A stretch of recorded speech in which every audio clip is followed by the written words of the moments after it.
Welcome to OECD Podcast, where policy meets people.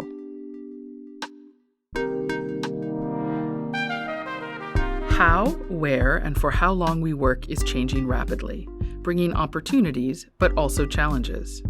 For example, the average length of time a person holds a job has dropped by 9 months over the past decade, and 1 in 5 workers now changes jobs every year. Retaining talent of all ages has become one of the most important issues facing employers today. I'm Kate Lancaster, and you are listening to OECD Podcasts. Today we're talking about how older workers, people aged 55 to 64, are faring in this changing environment. What needs to be done to ensure that everyone's talents and skills are put to best use? And how can we build an effective, multi-generational workforce? To help explore these issues, I'm joined by Shruti Singh, a senior economist at the OECD, and by Lona Choi-Allum, a senior research advisor at the AARP, the United States' largest nonprofit dedicated to improving the lives of older people and their families. Lona, Shruti, welcome. Shruti, I'd like to begin by asking you to walk us through the numbers on older workers and their job changes. How are they faring, and how do they compare to younger workers? Indeed, Kate, our report shows that workers across the OECD are changing jobs at a fast pace, and sometimes at the highest rate we've seen in recent decades. We also find that older workers are much less likely to change jobs compared to their younger counterparts, but more likely to leave the labor market or become inactive. By inactive, I mean that these are individuals that are not employed and not looking for a job. Essentially, this means that job mobility for older workers often ends up leaving the labor market and not reaping the benefits of what job changes can bring. So not leaving a job for another job that pays better or is more challenging, just leaving work entirely. Absolutely. And on top of that, older workers that have left the job are much less likely to find a new one. And if they do find a new one, they're much more susceptible to have large wage cuts or perhaps end up in jobs that are poor quality. That's really striking. Do we know why older workers are leaving? Of course, some of the job-to-job mobility we've experienced in recent years, and even before the onset of the COVID-19 pandemic, is partly explained by the strong labor demand in the aftermath of the pandemic, which has played a big role in people looking for better job opportunities. But there's also a big mismatch we see between workers' expectations and their working conditions, which have played a major role in the increase of the job mobility. Now, for older workers, they equally value getting paid well and making sure that their skills are being recognized and that they're being valued. However, for them, they often also frequently cited health problems and difficulties in caregiving as the reasons why they left their job for retirement. So sort of the sandwich generation, they're still looking after children, perhaps. They're definitely looking after older relatives, and all of that adds to the pressure of the workplace. That's right. Lona, I'd like to turn to you now. I know that AARP does substantial research on how employees feel about different aspects of their work. Could you tell us about your recent findings on older workers and job changes? Sure. Last year, we fielded a global employee survey among workers ages 25 and older in 12 countries in North America, South America, Northern Western Europe, Southern Europe, and the East Asia Pacific region. It showed that workplace flexibility and work-life balance are major contributors to job satisfaction among older workers.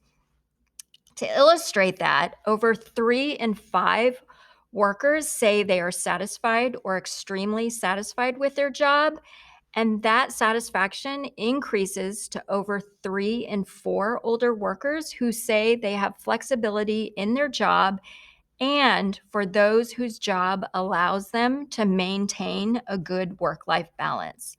And we see similar findings across regions.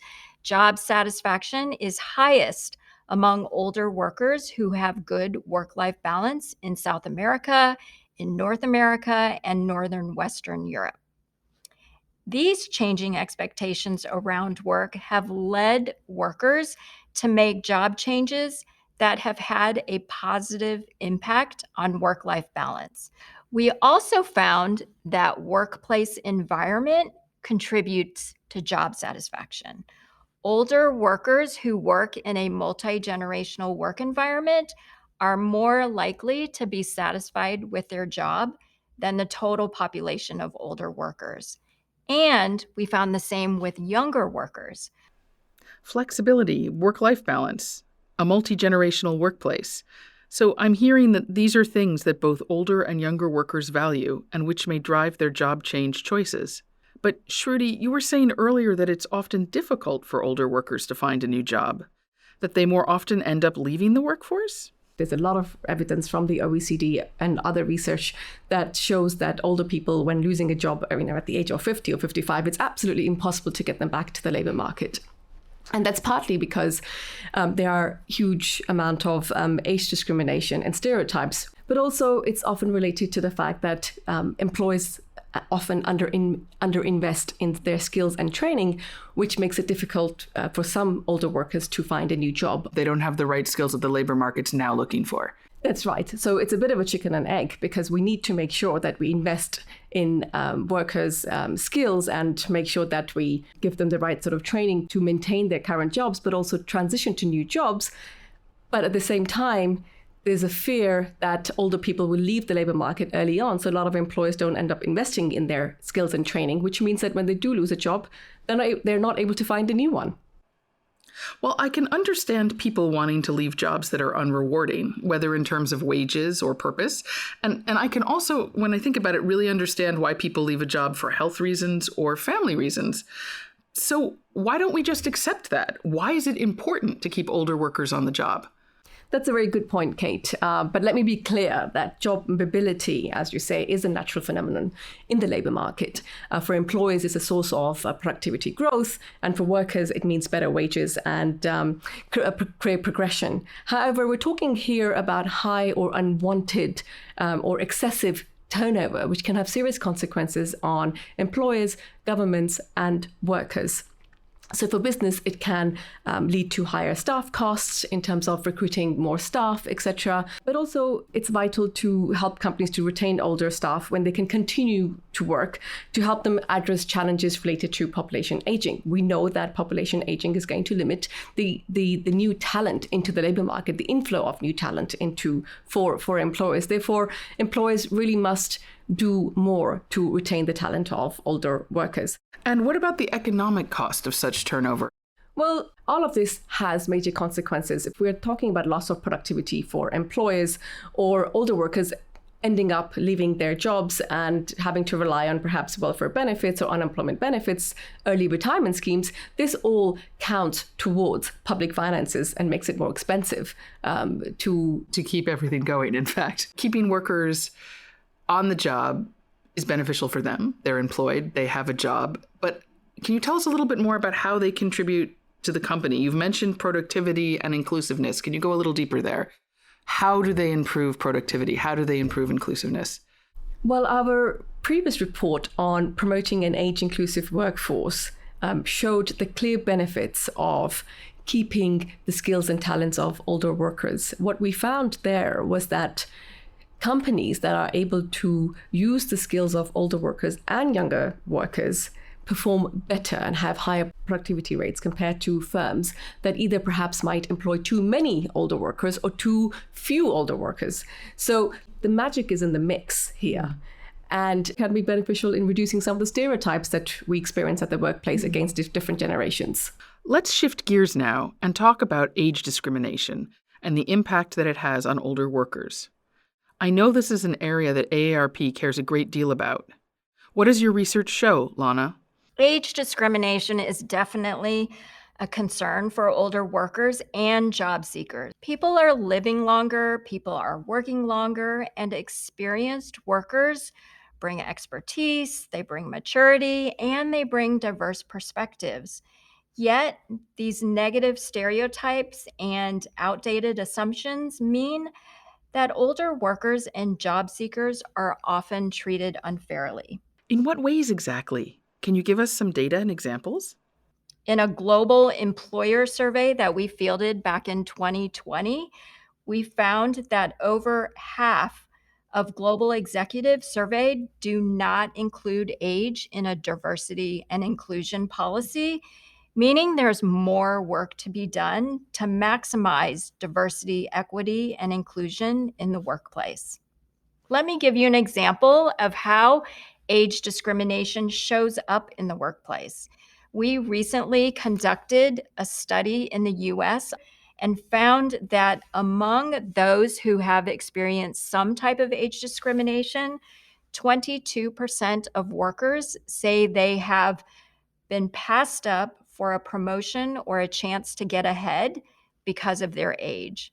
And over half say they were asked by an employer to provide their birth date, graduation date, or other age-related information during the application or interview process. And negative comments about age at work are also fairly common. Since turning 40, 24% of workers ages 40 and older have heard negative comments about their age from a colleague, and 19% say they've heard negative comments about their age from a supervisor. And a downside is that older workers rarely report age discrimination.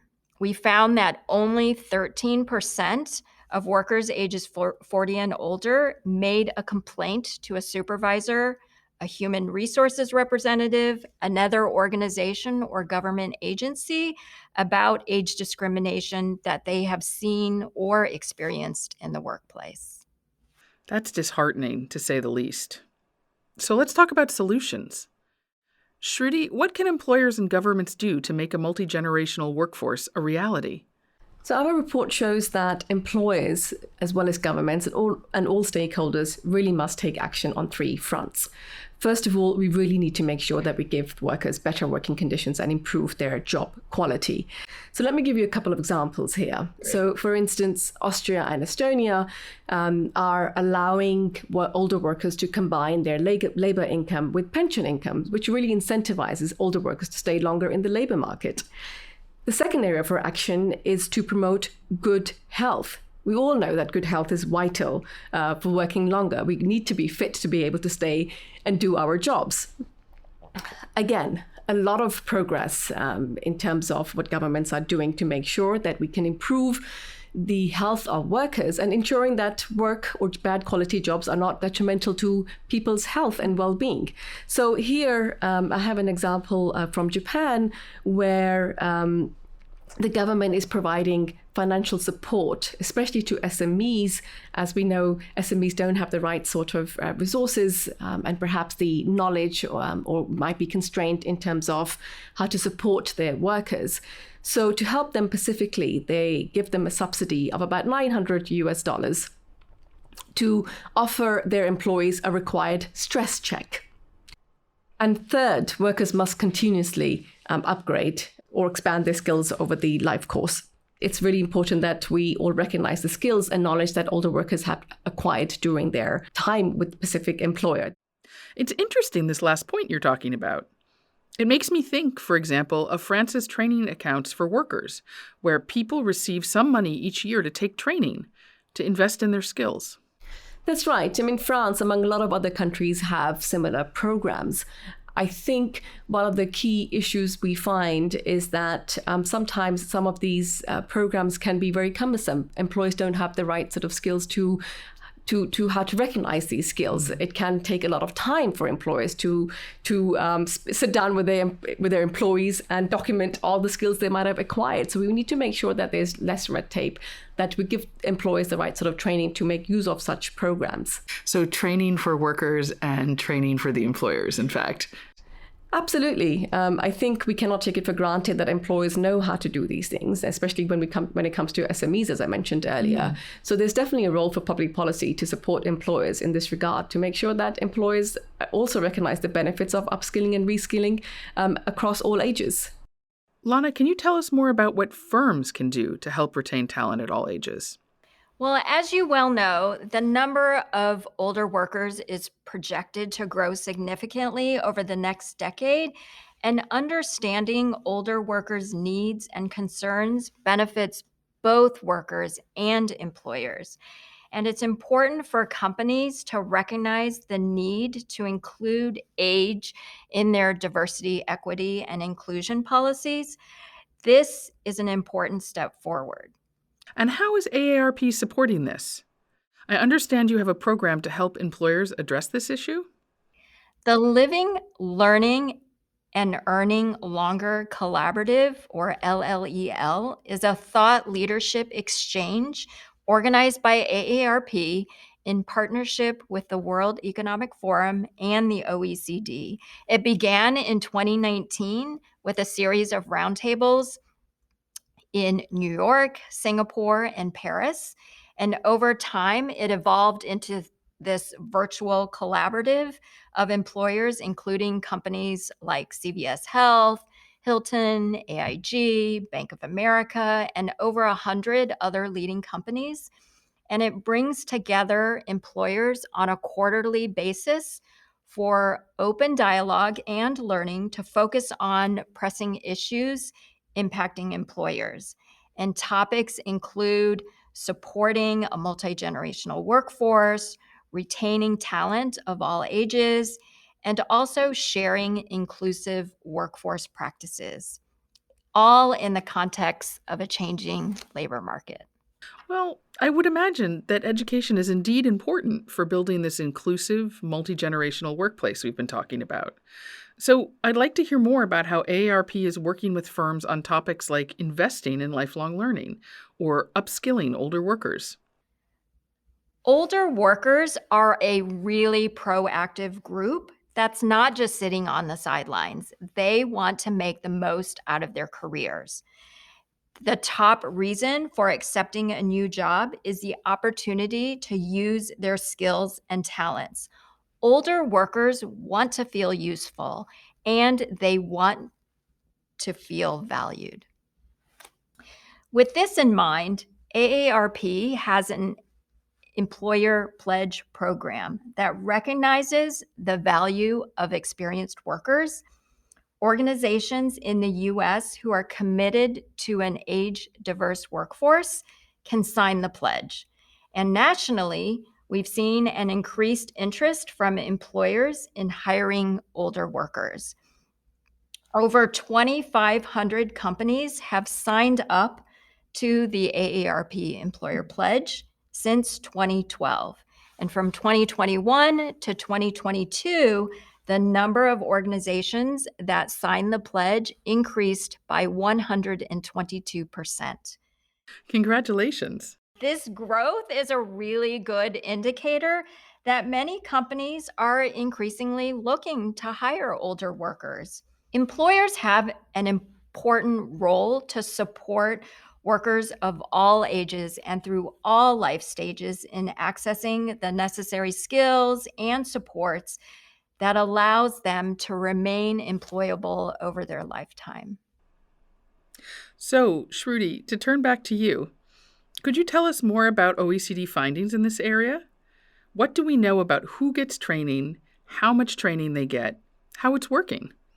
Kate, as I've mentioned earlier, that it's really important, absolutely crucial to invest in the skills and training of workers across the board to really make sure that they can make the most of the transition, the transition to the digital economy and the green transition. Unfortunately, what we find is that workers that need training the most, so for instance, older workers, people with low skills, women, tend to have far less access to skills and training compared to their high-skilled or younger counterparts. But the good news is that we're doing a lot of research and working closely with governments to make sure that older workers with low skills in particular are not getting left behind. So let me give you a couple of interesting examples here. So for a long time in Germany, for instance, the Public Employment Agency has been supporting the training of low-skilled older workers in SMEs. Now, these subsidies support SMEs towards their training costs and ensuring that older workers with low skills have the access and opportunities to make sure that they can flourish in the labor market. Similarly, a very interesting initiative from the Dutch Ministry of Economic Affairs, which provides full grants to successful SMEs, which provide training projects for their workers. The OECD has done work for many years on the aging workforce, on the multi-generational workplace, and on keeping people in work. I know you've recently brought out a new report, Shruti. Tell us a little bit about that. Retaining Talent is a report that brings together international cross-country comparative data on how much people are changing jobs in the labor market. So the report is a must-read for employers who want to retain the talent and skills of workers all ages, especially older workers. As we will see, population aging is affecting many employers and countries, limiting their inflow of talent. But also it's relevant equally for governments that want to make sure that people don't leave the labor market prematurely, as we've seen in recent years. Thank you both very much for joining me today. It's been an interesting discussion, and I really appreciate your time. To our listeners, to read the report Retaining Talent at All Ages and to learn more about OECD work on jobs, go to oecd.org/employment. And to learn more about AARP's global surveys for employees and employers and their Global Employee Learning Collaborative, go to aarpinternational.org.